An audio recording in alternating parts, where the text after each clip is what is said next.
किसान होते तो हल होता, कोई नतीजा और निष्कर्ष जरूर निकलता। लेकिन जब सोफे नुमा गद्देदार सीटें वाले ट्रैक्टरों में किसानों की जगह राजनेता आने लगे तो वहां आखिर कैसे किसी किसान की बात सुनी जा सकती है।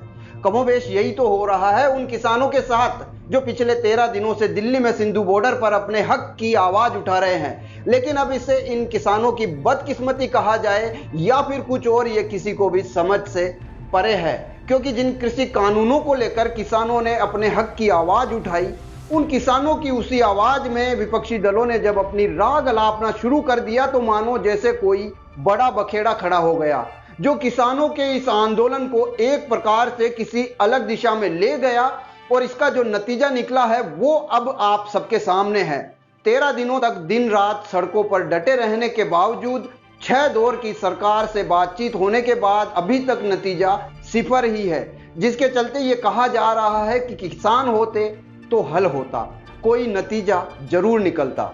नतीजा कब, कैसे और क्या आएगा ये कोई नहीं जानता, लेकिन इतना जरूर तय है कि किसानों का ये आंदोलन आज नहीं तो कल, कल नहीं तो परसों खत्म जरूर हो ही जाएगा, जैसा किसानों के साथ अभी तक होता आया है। लेकिन सवाल ये है कि 56 इंच के सीने वाली मोदी सरकार के इन कृषि कानूनों की पूरी ABCD आखिर क्या है, और इसके XYZ तक पहुंचने के बीच में आखिर ऐसा क्या है जिसके कारण किसान 1 और 1 11 होने पर मजबूर हो गए। सवाल ऐसे और भी बहुत सारे हैं और उनके जवाब भी सरकार कमोबेश दे ही रही है, लेकिन बावजूद इसके किसान मानने को आखिर तैयार क्यों नहीं है, सब कुछ बताएंगे आपको। लेकिन पहले ये जान लीजिए कि जिन कृषि कानूनों को लेकर कोहराम मचा हुआ है, उन कृषि कानूनों की पूरी ABCD क्या है।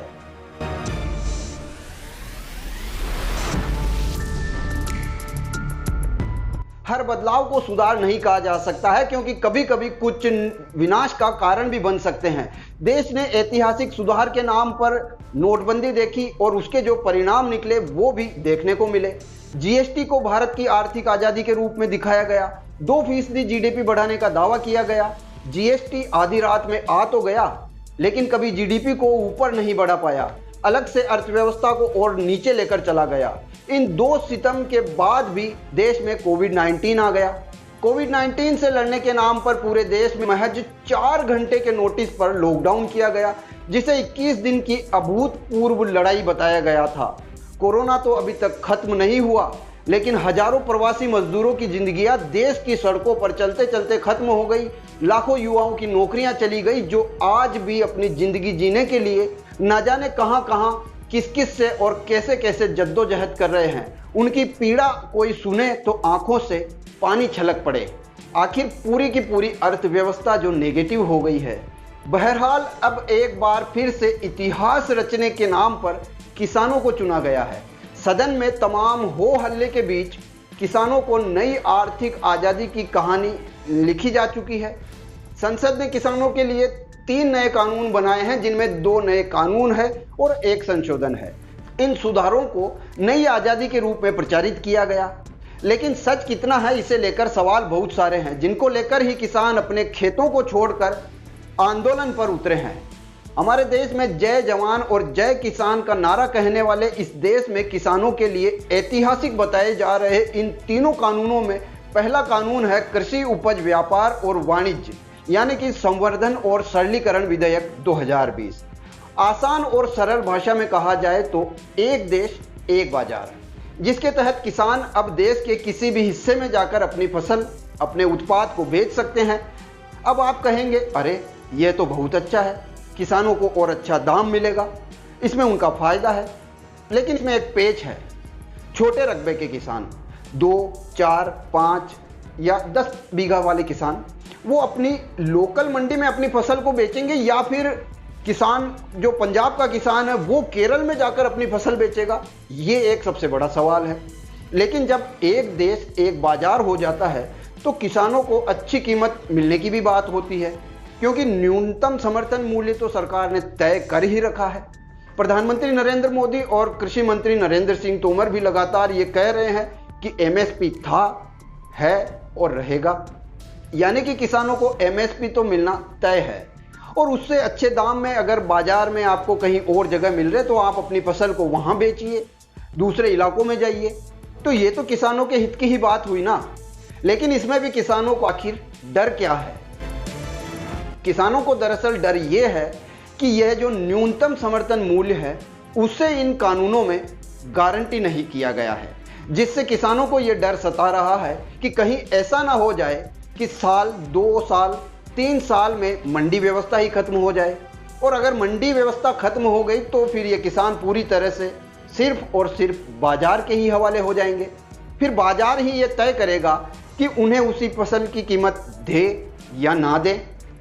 वैसे भी आज की तारीख में देश में सिर्फ 6% किसान ही अपनी फसल को एमएसपी पर बेच पाते हैं। और ये कोई मेरा आंकड़ा नहीं है, ये शांता कुमार कमेटी की रिपोर्ट थी 2015 की। उसमें ये बात साफ कही गई थी।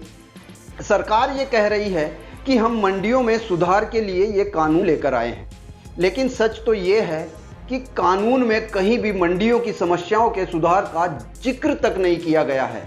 हालांकि ये तर्क और तथ्य बिल्कुल सही है कि मंडी में 5 आड़तियां मिलकर ही किसान की फसल की कीमत तय करते हैं। इससे किसानों को परेशानी होती है, लेकिन कानून में इस व्यवस्था को सुधार करने की बात कहीं भी नहीं कही गई है, जिसे लेकर किसानों में पशुपेश की स्थिति है। मंडी व्यवस्था में कमियां थी, बिल्कुल ठीक तर्क है। किसान भी ये कह रहे हैं कि कमियां हैं तो उन्हें फिर ठीक कीजिए। मंडियों में जाकर किसान इंतजार इसलिए करता है क्योंकि पर्याप्त संख्या में मंडियां नहीं है। तो इसका समाधान यह है कि आप नई मंडियां बनाइए। नियम के अनुसार हर 5 किलोमीटर के रेडियस में एक मंडी। अभी वर्तमान में देश में कुल 7,000 मंडियां हैं, लेकिन ज़रूरत 42,000 मंडियों की है। आप इनका निर्माण कीजिए। कम से कम हर किसान की पहुंच में एक मंडी आए, ऐसी व्यवस्था तो कर दीजिए। संसद में भी तो लाखों कमियां हैं, क्या सुधार के नाम पर वहां भी उसके समानांतर एक संसद बनाई जा सकती है? नहीं, तो फिर किसानों के साथ ही ऐसा क्यों? दरअसल किसानों को डर ये भी है कि देखिए, एक देश एक बाजार के नाम पर मंडी व्यवस्था खत्म, एमएसपी आपने गारंटी की नहीं है, तो फिर वो तो पूरी तरह से बाजार के ही हवाले हो जाएंगे। बाजार उन्हें उनकी कीमत दे या ना दे, ये आखिर किसान कैसे भरोसा करे?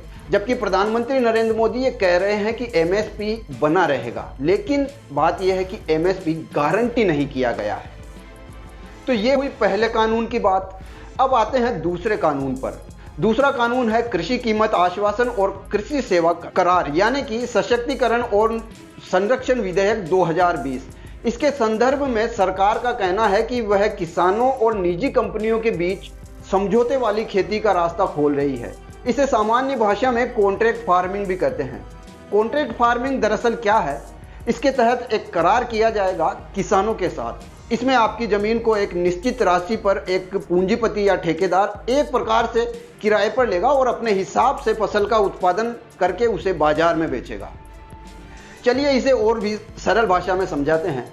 छोटे छोटे रकबे वाले किसान एक साथ मिलते हैं तो रकबा हो जाता है बड़ा, यानी करीब 300-400 बीघा। ये सब किसान मिलकर एक कंपनी, एक बड़े औद्योगिक घराने के साथ करार करते हैं, जो कहता है कि जी आप ये फसल बोइए, हम आपको ये दाम देंगे और साथ में आपको बढ़िया बीज भी देंगे, बढ़िया खाद, बढ़िया उर्वरक देंगे। तो ये सब तो किसानों के ही फायदे की बात हुई। फिर किसान आखिर बवाल क्यों मचा रहे हैं? दरअसल ये किसान ये कह रहे हैं कि कॉन्ट्रैक्ट में हमारे साथ जो कॉन्ट्रैक्ट कर लिया जाता है, अगर वो अगले साल वो कीमत नहीं दी गई या अगर 5 साल का करार किया गया, 2-3 साल तक कीमत दी जाती है और उसके बाद में अगर कीमत नहीं दी जाती तो फिर मजदूर क्या करेंगे? ऐसी सूरत में तो ये इनके बंधुआ मजदूर हो जाएंगे। हालांकि विवाद की जो स्थिति बनेगी उसका निस्तारण के लिए जो समिति बनेगी उसमें दोनों पक्षों के लोगों को रखा जाएगा। लेकिन यहाँ बात ध्यान ये रखनी होगी कि जो पूंजीपति है वो अपने जो औद्योगिक घराने हैं वो अपने हक के लिए यहाँ पर महंगे से महंगा वकील खड़ा कर सकते हैं, जबकि किसान ना तो ऐसा कर पाएगा और ना ही वह किसान उसे उसका जवाब दे पाएगा। खास बात तो ये है कि हमारे देश में अधिकतर किसान तो जो कॉन्ट्रैक्ट इनके साथ होगा उससे पढ़ तक भी नहीं पाएंगे। तो एक पेच यह भी है, इस कानून के अनुसार विवाद को पहले किसान कॉन्ट्रैक्ट कंपनी के साथ पहले 30 दिन के अंदर अपने स्तर पर निपटाए और अगर नहीं होता है तो फिर न्याय के लिए देश की ब्यूरोक्रेसी में जाए। फिर भी अगर नहीं होता है तो 30 दिन के लिए एक ट्रिब्यूनल के सामने पेश हो। हर जगह एसडीएम अधिकारी मौजूद रहेंगे, जबकि धारा 19 में किसानों को सिविल कोर्ट के अधिकार से भी वंचित रखा गया है। ऐसे में कौन सा किसान ये चाहेगा कि वह अपने महीनों लगाकर अपनी उपज का सही दाम हासिल करे। वह तो किसान जो है हमारे देश के, वह तो तहसील तक भी जाने से घबराते हैं क्योंकि उन्हें अपनी अगली फसल की चिंता जो सताती रहती है। तो फिर किसी भी विवाद की स्थिति में किसान इन कोर्ट कचहरियों के चक्कर लगाएगा या फिर अपनी खेती में ध्यान देगा, और यही चिंता किसानों को इस कानून से सता रही है। तो ये तो हुए दोनों कानून जिन पर किसान बवाल मचा रहे हैं। अब आते हैं तीसरे कानून पर, आवश्यक वस्तु संशोधन विधेयक 2020 पर, जो कि जिसमें अगर कुछ ऊपर नीचे की स्थिति होती है तो वो फिर सिर्फ किसानों के लिए ही नहीं बल्कि देश के हर खासो आम के लिए खतरनाक साबित हो सकता है। ये तीसरा कानून दरअसल एक संशोधन है जो आवश्यक सामग्रियां होती है, फूड ग्रेन्स होते हैं, उनके भंडारण पर अभी तक रोक लगा रखी थी। और ये सालों से एक परंपरा के रूप में चला आ रहा था, क्योंकि ये हमारे देश में जरूरी भी है, क्योंकि कालाबाजारी बड़ी हावी हो जाती है। हमारे देश में हर बात में कहीं ना कहीं सूदखोर और जो कालाबाजारी करने वाले लोग होते हैं वो मौका मिलते ही एक्टिव हो जाते हैं। अब सरकार ने इस संशोधन के जरिए क्या किया है कि अब जो भंडारण है उसमें सरकार ने खुली छूट दे दी है कि आप जितना चाहे उतना माल रख सकते हैं, जब तक चाहे तब तक रख सकते हैं। सरकार का कहना यह है कि किसान अपनी फसल का अच्छे दाम मिलने तक किसी भी मात्रा में जब चाहे तब तक भंडारण कर सकते हैं। इस हिसाब से ये भी किसानों के फायदे की बात हुई। फिर बवाल का है लेकिन, और ये बड़ा लेकिन है, क्योंकि यहाँ मूल सवाल तो ये है कि देश में कितने किसानों के पास भंडारण की सुविधा है। हमारे देश में 80% तो छोटे और मझोले किसान हैं। इस देश में किसान गोदाम बनाकर नहीं रख सकते हैं, उनकी इतनी व्यवस्था नहीं होती कि वो गोदाम बनाकर सही दाम मिलने तक उसको भंडारण कर सके, अपने गोदामों में रख सके। उन्हें तो इसके भंडारण से ज़्यादा चिंता किसानों को अपनी अगली फसल की व्यवस्था करने की होती है। तो ऐसे में वो तो अपनी उपज को जो बाजार में जो भी दाम चल रहा होगा उसमें उस दाम पर बेच के आ जाएंगे, लेकिन इसका फायदा उन पूंजीपतियों को जरूर हो जाएगा जिनके पास भंडारण की व्यवस्था करने के लिए एक बड़ी पूंजी उपलब्ध है। ऐसे में वे पूंजीपति अब आसानी से सस्ती दरों पर, सस्ते दामों में इन फसलों को, इन उपज को खरीद सकेंगे, और जब दाम आसमान छूने लगेंगे तब उन उपज को, उन फसलों को ऊंचे दामों में बेचकर मोटा मुनाफा कमाएंगे।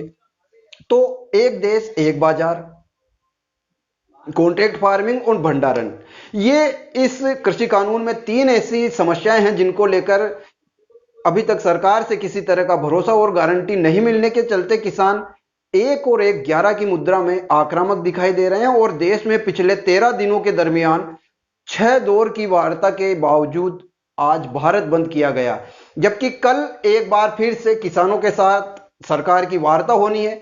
अब यानी कि कल 9 दिसंबर तारीख तय की गई है। अब देखते हैं कि बातचीत के जरिए कोई बीच का रास्ता निकल पाता है या नहीं। फिलहाल आपको ये जानकारी पसंद आई है तो इसे लाइक करके अपने दोस्तों के साथ भी शेयर जरूर करें। इसके अलावा आप इन कृषि कानूनों के बारे में क्या सोचते हैं ये भी कमेंट करके हमें जरूर बताएं। साथ ही इसी तरह की और भी कई रोचक जानकारियों और खबरों के लिए हमारे चैनल को सब्सक्राइब करके बेल आइकन को दबाना ना भूलें। Thanks for watching views.news। Will be keep ahead always.